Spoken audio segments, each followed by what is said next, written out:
So let me just return to our moderator's opening question. And that is, 1 year later, where are we? What have we learned? And I would propose 6 lessons learned. I say lessons learned. I think if you look objectively at these, all of these were predictable. This is not brain surgery, it's not rocket science. If you understand the nature of the regime in Tehran, you will not be surprised by where we are today. First, Iran maintains and continues to pursue a nuclear weapons capability. It has the ability to break out from this agreement within a matter of months. It can have a nuclear weapon at the time of its choosing. It continues to operate a large-scale enrichment infrastructure. The facilities didn't just go away with this agreement. The people just didn't go away with this agreement. They're there, and they're working toward the national objective of the regime, which is to have a nuclear weapons option.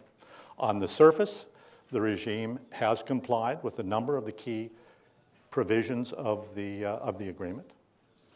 They have put in storage thousands of centrifuges. They haven't eliminated them. They've simply put them in storage, which was what was required by the agreement. They have shipped out of Iran the excess enriched uranium that exceeds the limit that was set in the agreement. They've removed, or at least partially disabled, the core in the Iraq heavy water reactor. They've done these things. All of these things, of course, are continuously monitored by the IAEA. So they have complied with what they know is being monitored. At the same time, we know that the Iranians are currently violating, are in non-compliance with a number of the key provisions of the agreement.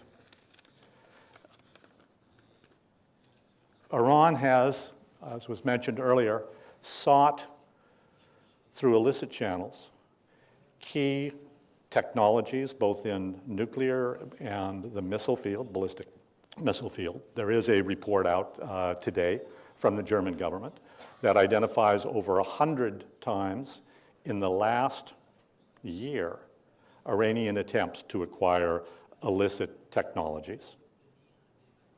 And these are the ones that we know about. These are the unsuccessful ones.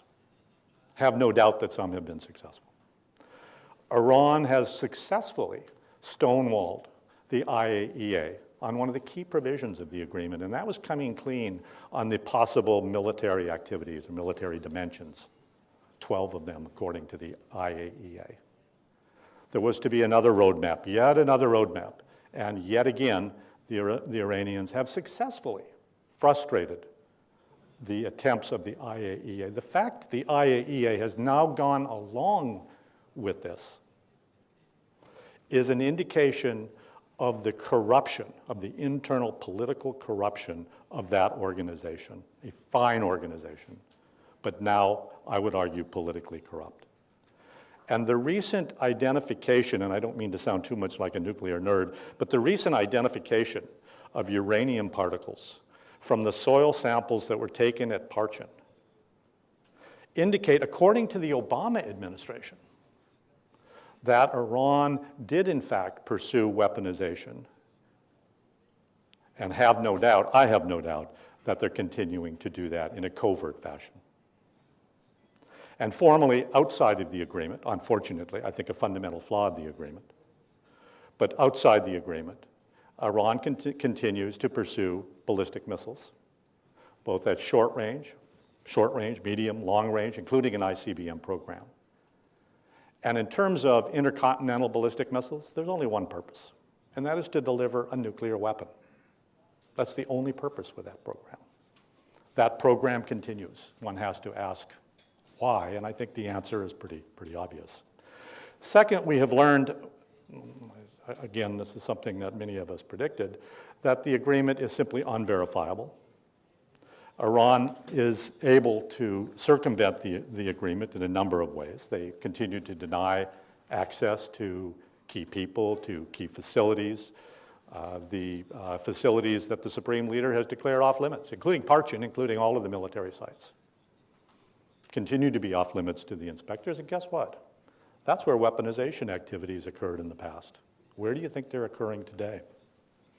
Third, we've learned, or more accurately, we have watched the regime become much more aggressive, and I think facilitated by the billions of dollars that the Iranian regime was paid as part of this agreement. This has allowed the regime to expand its support to Hezbollah and other terrorist groups. Don't be surprised. The Supreme Leader said on the day of the signing that the money would be used for that purpose, as well as to support their other allies. And what are the other allies? Well, we've heard about Yemen, we've heard about Iraq, we've heard about Afghanistan, and we've heard about the large-scale military intervention by the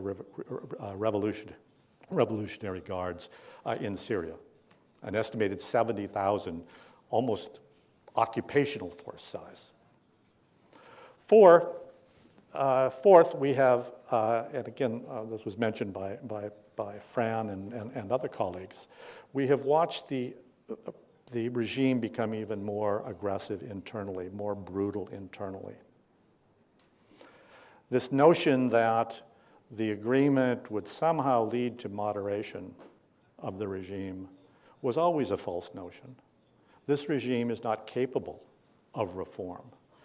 This regime and its leaders are guided by the perception of Ceausescu and Ceausescu's fate, and also by Libya.